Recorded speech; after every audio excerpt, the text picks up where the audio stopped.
right, Shug. So we're talking about John Hughes. I will put the label of auteur on him because he had a long stretch. He had a nice little decade of rocking and rolling.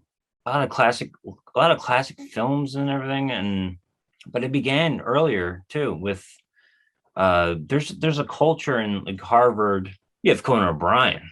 You have a bunch of guys at National Lampoon. We have Animal House. But we had John Hughes, who was a writer in the magazine that would come out periodically Hmm. for those writers. There's a documentary that came out. If people want to check that out, it's probably on YouTube or it's on Hulu. Yeah, but it was like like wild men, white crazy white guys, being all nutty and shit like that. But John Hughes, though, you have these movies that came out during the 80s that me and Cho grew up on in the 90s on TV, on VHS. I have my whole collection right here. I have a very personal story with it. So like in 94, I was like 6 or whatever. And my sister is way older than me.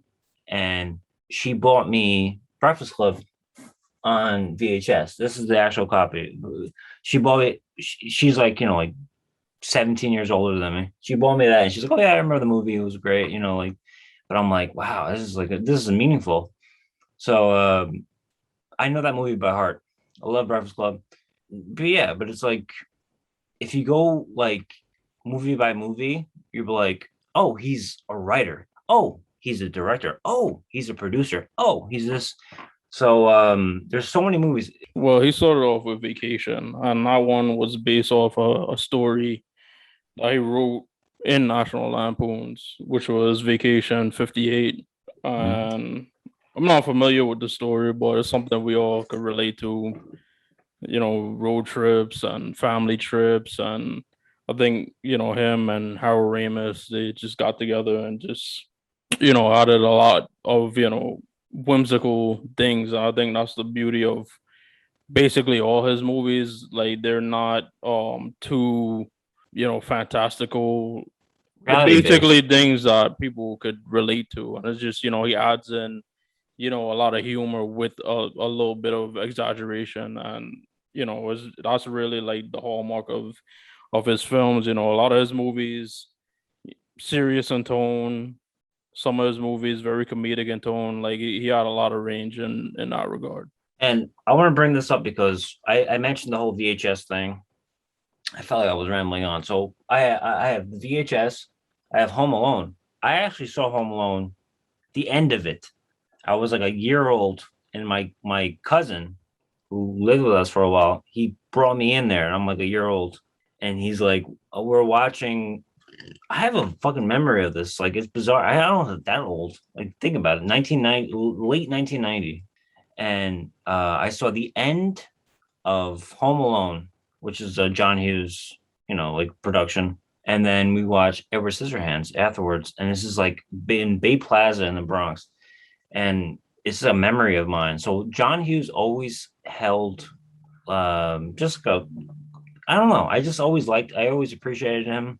Yeah, but I could do the whole show and everything and Mr. Mom, like something about Mr. Mom too, like where when I wouldn't go to school or I wouldn't go to work, whatever, and I would watch Mr. Mom. And I would just watch it. Michael Keaton, and everything. I always appreciated him. But then that's only like 3 titles. He was always Chicago centric. There's a thing with him where people say it's like coming of age. I don't know if you can like watch these movies now. Like, can you show this movie to someone and be like, "Oh yeah, this is a wholesome movie"? No, they're very edgy. What do you think? Like Weird Science is like it's like Frankenstein, obviously, but also very.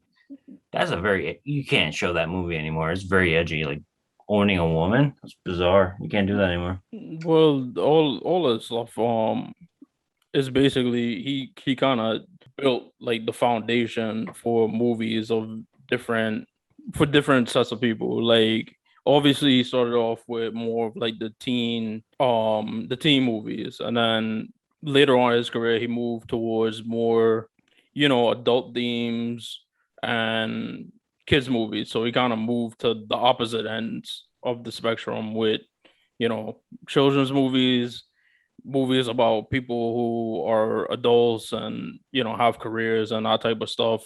When he mainly started off in teens, but you brought up like Home Alone, and this is one of the things with John Hughes I was really like impressed with. Like a lot of his movies just came off of like simple ideas. Like when I talk about Vacation, he wrote the first few of those, I believe, the Oh yeah, original Vacation, European Vacation, Christmas Vacation. yeah.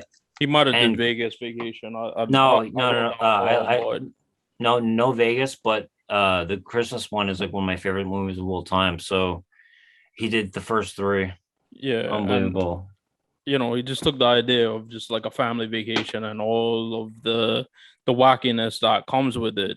Genius. And Home Alone, that was one of his productions, and one of the thing that created the idea from that was Uncle Buck. The scene when Uncle Buck shows up, John Candy shows up to the front door, and Macaulay Culkin is looking through the mail hole and Yeah. sees him, and he's like terrified, and not literally created like a whole movie on his own and created like a whole franchise just off of that one scene. And he's one of those people where he would literally go lock himself in a room somewhere and like within like a week or two have like a full fleshed out script, like 200 pages, and then he'd whittle it down. Like he's like one of those type of minds, and those type of people always like fascinate me. Another movie that he created off ideas, like people that like people liked. He wanted Pretty in Pink to end up a different way. Like Molly Ringwald's character was supposed to end up with my man from Two and Ducky. a Half Men. She was supposed to end up with Ducky, and the test audience didn't like that. So then she ended up with the guy from Weekend at Bernie's.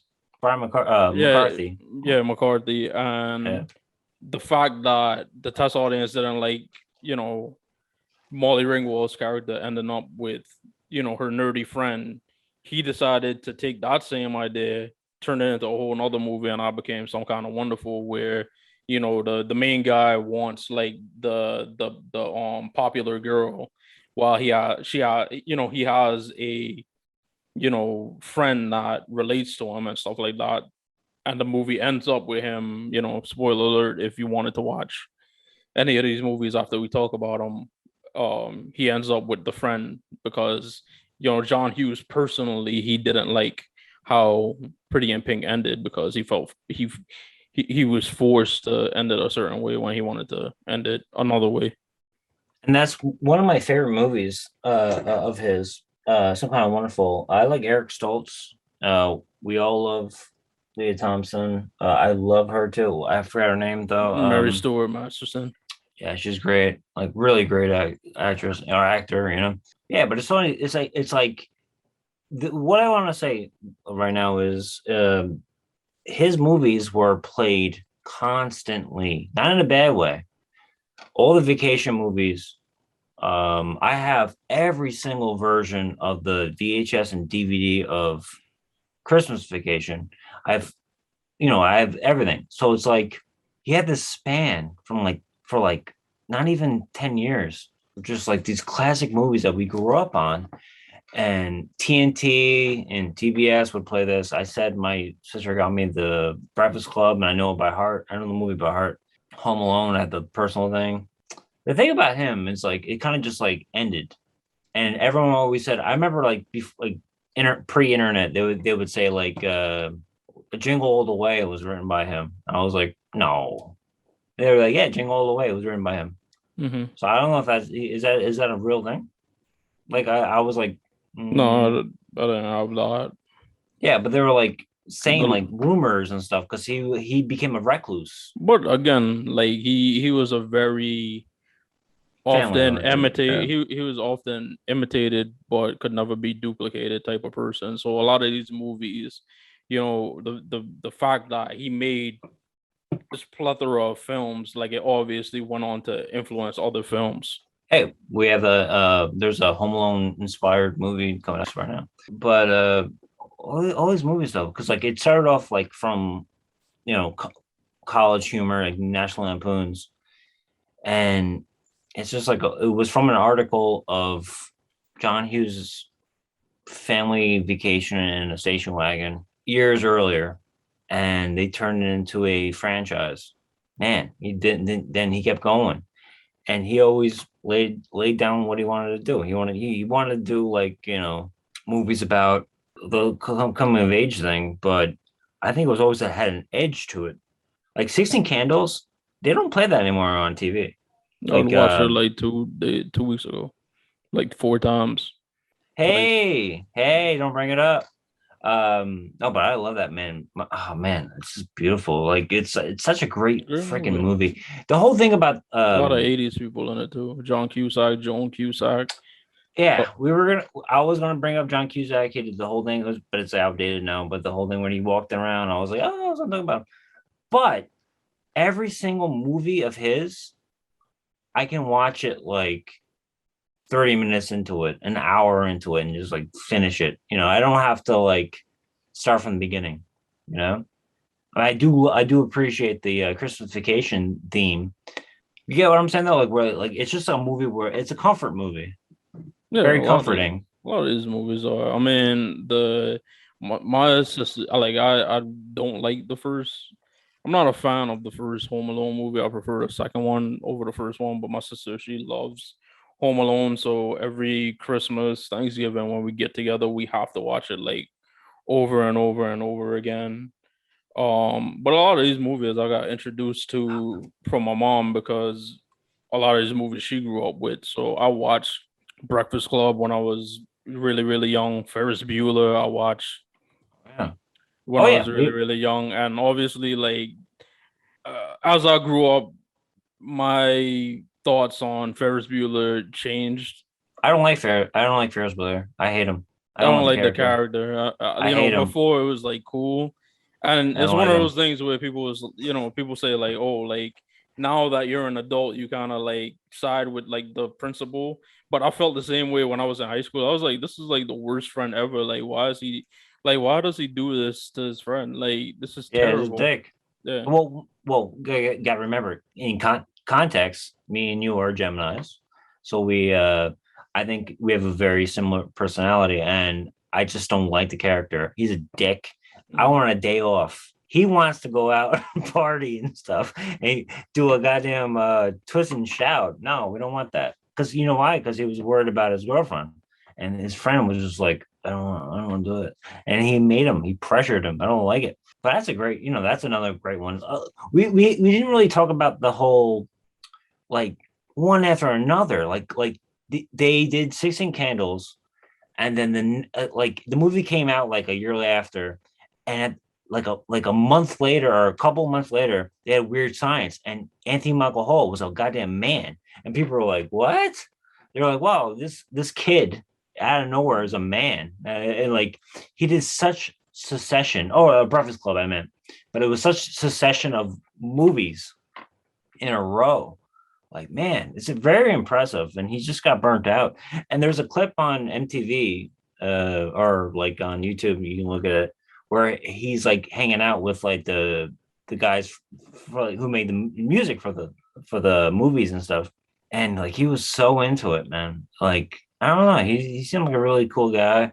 It's just ironic that like it all happened. Like he passed away like in front of the Home Alone 2, the plaza thing, whatever. But I remember seeing it on my phone. It was the first time I had Twitter. It was like, and I was like, wow, man. Oh man. Yeah, bummer. Because like he was like one of my inspirations to write. Me and Shug are screenwriters. We write, Mhm. you know. So yeah. But there's a weird area of his career where he did like a pseudonym. You know about that? Like the whole like pseudonym where he would like just like sell screenplays and under an alias. No, wasn't aware of that. Well, I mean it sucks because like Jingle All the Way was the first one, and then they had Drill Bit. Remember Drill Bit?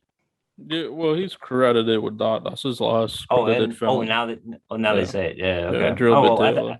at the time they were like he didn't want he had he was like sick of it, and I'm like, wow. I'm like so much success in like short time.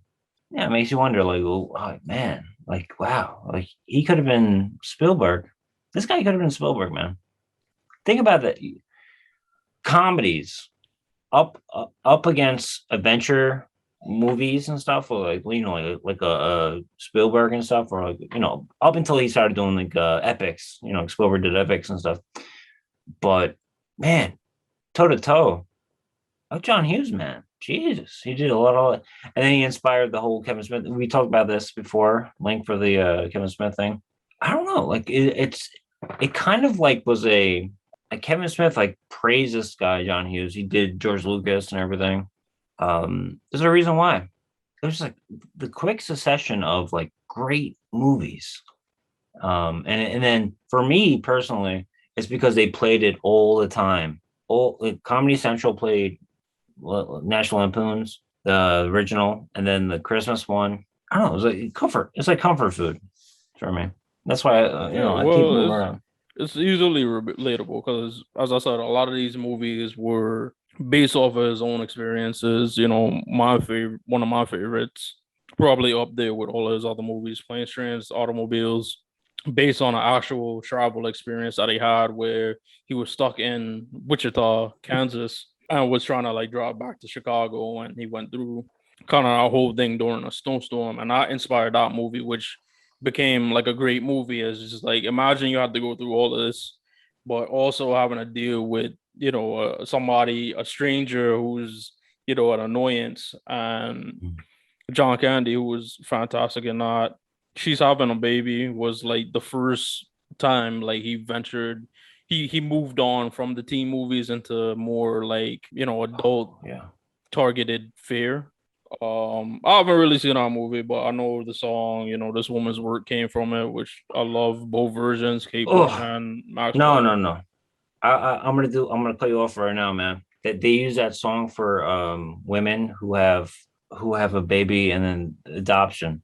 That song is played at the birth mothers thing in New York, and I'm like I cry every fucking time thinking about it. Like it's like, whew, like it's like it's one of those songs that just like I can't listen. I gotta leave the room. Weird Science, very relatable. Two guys in high school can't get dates, or the girls that they want in high school they can't get, so they try to create their own date. I know it's fantastic movie, irregardless of how people feel Awesome. about it. It's just, outside of the box. Breakfast Club, just a communion of various people. That one's always like one of my mom's favorites. So it's, by inheritance, my one of my favorites. 16 Candles, of course. Excellent. Imagine if somebody forgot your birthday. Obviously it doesn't hold up because of some of the implications and all of that nonsense. Mm, I think I tried to watch Curly Sue one time and I just couldn't, you mm, know. I agree. Yeah, Sorry, it not for me. wasn't great. Yeah, but Sorry. Mr. Mom, like I can't remember if that was something I was like inspired by his own life, but it was something that, going into the 80s, this was a time where women started getting into the work field, and women weren't just expected to be homemakers. They went out and had their own careers, and it kind of showed that they had to go to work and have a career, do the stuff that was necessary at work, and then come home, have dinner ready, and take care of the kids and all that stuff. So Mr. Mom like flipped that, turned it upside his head, where like the wife is going back to work, the husband lost a job, and just like the whole goofiness that comes with man a man who grew up in the era of like the 50s, 60s, and 70s, where men were the breadwinners, now turning into the homemaker. And that's something that today in 2021 a lot of people are still having like discussions about like gender roles, and he was like the first person to actually go out and challenge that. I think like the only other movie besides that where it showed women in the working world at that time. I know Working Girl came out a little bit later with Melanie Griffith Mm-hmm. and Harrison Ford, but the only other movie was 9 to 5. But Nine Mm-hmm. to Five was like focused. It was still kind of focused on the women, whereas Mr. Mom had focused on the wife going back to work, and then focus on the husband dealing with being at home and taking care of the kids and taking up all of those responsibilities. So it was you know brand new ground for anyone, and John Hughes was the first one to really like think out of the box. And anytime I get shitted on for like wearing the same shirt 2 days in a row, I'm like, I love this shirt. I love this shirt. Michael Keaton goes, I love this shirt. And it's the shirt he gets shot in when he's like having like a dream with like the girl. Because of course he ends up hanging out with the women and then it's all like sexual and stuff. But I love this shirt. I love this shirt. And like he's like watching soap operas. Sorry, yeah, you love soap operas too. So he's like watching these soap operas and he's like having a everyone's had this. I had this earlier today where like you sleep and you have something on TV or on your phone and you listen and it influences your dream. And it's just like, wow, it's so relatable. And it's 1983 or 84, like crazy how earlier it was. Um, but with the Mr. Mom, I used to get that confused with Gung Ho, which is like this, very similar. And I would always like watch these movies together and I'd be like, oh yeah, whatever, whatever. But Mr. Mom is, yeah, I don't know, not ahead of his time, but just like taking it. I don't know, like what the word is, because like I know, like the whole thing with like the boomer thing in the '80s. Is this something I grew up on, or like it was like, oh, this is weird. Like, oh, he's home. The man is home, and that was different to me. Even in the '90s, it was like a different thing, and I was like, all right, well, this is still weird. Now it's not though. But this is a movie that I guarantee you, anyone listening right now, you had no idea that he was involved with this. It's like who can I compare this to, like music wise? Just like so much, just throwing out all this stuff. Hey, you want to make a movie out of this? Go for it. This, go for it. I'm surprised he didn't work for SNL. I'm shocked because a lot of his buddies were SNL, but Yeah. we had a lot of great movies come from it though. Well, yeah. Well, speaking of SNL, Mhm. one of the movies he did that, not to confuse with another John Candy movie, Summer Rental, he did Great Out of Doors, which was Oh, the man. story about brother-in-laws taking their families to like summer rental out in the wilderness, out on a lake somewhere. And Dan Aykroyd was the one brother-in-law where he's like wealthy and affluent and stuff like that. So and then John Candy, he's like the regular blue collar everyman. So they keep, basically having like this pissing contest, Mhm. and their families are like Shit. caught in the middle. It's a funny movie, man. Like, we're gonna get to it in a little bit, but John Candy like was such a treasure, and such a treasure to John Hughes. And another movie he did, like, I'm not too familiar with, but I just remember one time I like flipping through channels way back when. This is before like TV, you had like the guide, you change the channel and you could see what you're watching. I just saw like this girl in like a tank top, black hair, and like an empty ass Target, like on one of those horses, like those coin operated horses, like riding it, No, and I was like, what? no. And And you're talking about I was like, oh my god, like this lady is gorgeous.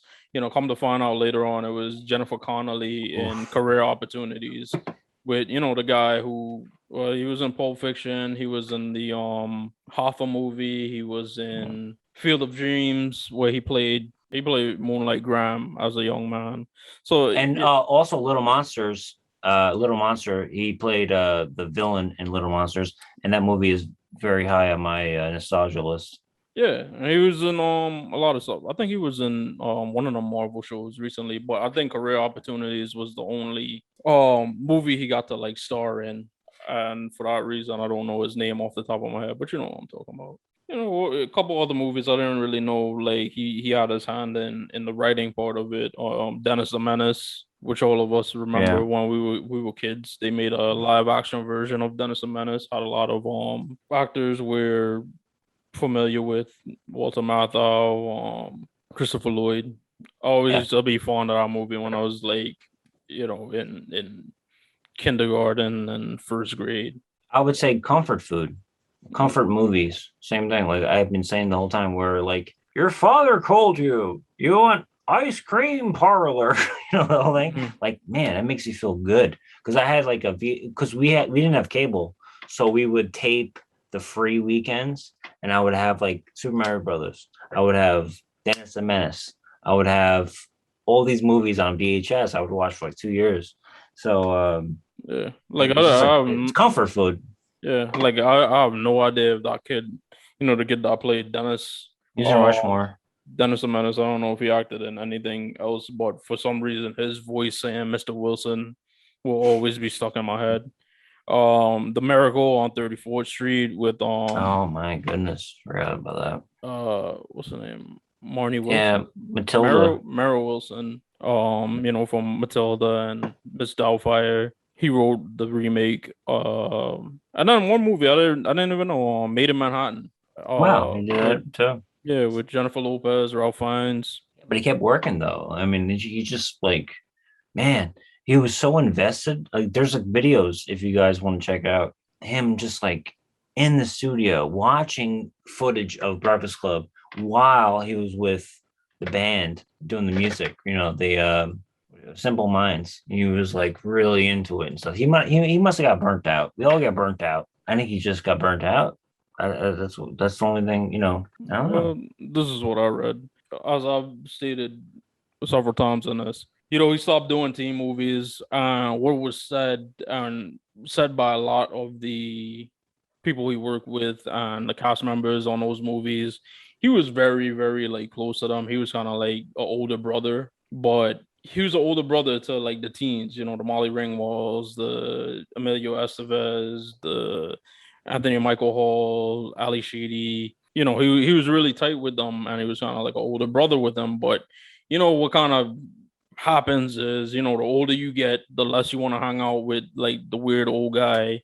So that played a part in it. And then he originally wanted Molly Ringwald and Anthony Michael Hall to star in Ferris Bueller, to which they turned down because they wanted to start doing more. They were tired of doing teen movies, and that caused like an irreparable end to their friendship and relationship, and that's why he started moving into more adult theme, adult targeted movies. That's interesting because that's really interesting because I think I noticed that with a lot of writers and just filmmakers where when they become a family man, they adapt to it, and then they want to make movies for their kids and stuff. So that kind of makes sense where it's like you start off with National Lampoon's Harvard, fucking frat boy shit, elite, all that stuff, and then you're a party boy with Belushi, SNL, hanging out with them, and then you start a family. You want your kids to watch a movie that you can show them, Mhm. and that happened like very quickly because early like 83, I think National Lampoon's Vacation is 83, but then 89, National Lampoon's Christmas Vacation is my favorite movie of all time. That's comedy. I swear, that's my favorite movie of all time. I'm declaring it right now. That is such a great movie. I can watch it from any point and stuff. Not drama, but I'm just saying like a comedy. But it was still nostalgic enough for them to talk about the 50s and 60s and stuff. But I get nostalgic about watching the movie. Like now it's part of like my whole tradition of watching Christmas movies. Christmas is great. It's like these movies come out and you just want to just All right. comfort Okay. food. Mhm. And throughout all of these movies, as you've seen, plenty of people have been used over and over and over again.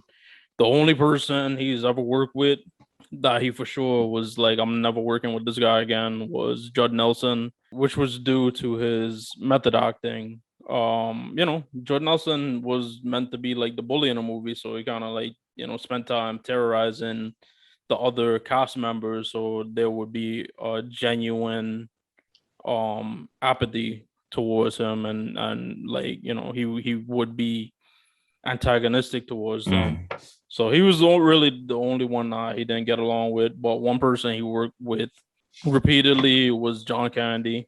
It's so many capacities, starring in the movies. He did he did cameos in movies. Obviously showing up at the end of Vacation. I believe, like I said, I didn't see career opportunities, but he was the manager in a small cameo in that movie. And if you really look at it, like the Or infrequency of his movies started to occur after 1994 when John Kennedy passed away. Vince Vaughn, who I didn't even know this, but he was actually really close with John Hughes while he was alive. He said if John Kennedy would have lived longer, John Hughes would have did more movies. hmm, that's interesting to hear. But let's not forget the most famous cameo of John Candy was Home Alone with the "I have to see my son," and then remember "Poca Poca Poca King," that whole thing. Yeah, he was And it's like, uncredited. Yeah. yeah, uncredited, yeah. But yeah, John Candy, man. And earlier on, we talked about you brought up the difference between summer rental and great outdoors. Oh my God. I would see the movie when I was a kid. I'd be like, which one is it? Is it the beach one? Oh, I hate it. I didn't like the beach one. I wanted the one with Dan Aykroyd and stuff. That's another classic movie too. It's like it's very, very there's this other thing that we can talk about eventually about guys who grew up or people that grew up in the 50s. Ghostbusters. Ghostbusters is Abbott and Costello. It's just a remake of it's a business movie with Abbott and Costello meets the Frankenstein. The Blob, they remade The Thing, John Carpenter. These are the guys that grew up from things from the 40s and 50s and 60s and stuff, like my father and stuff. John Hughes is one of them. And we have a whole thing that's going on right now with the Quentin Tarantino.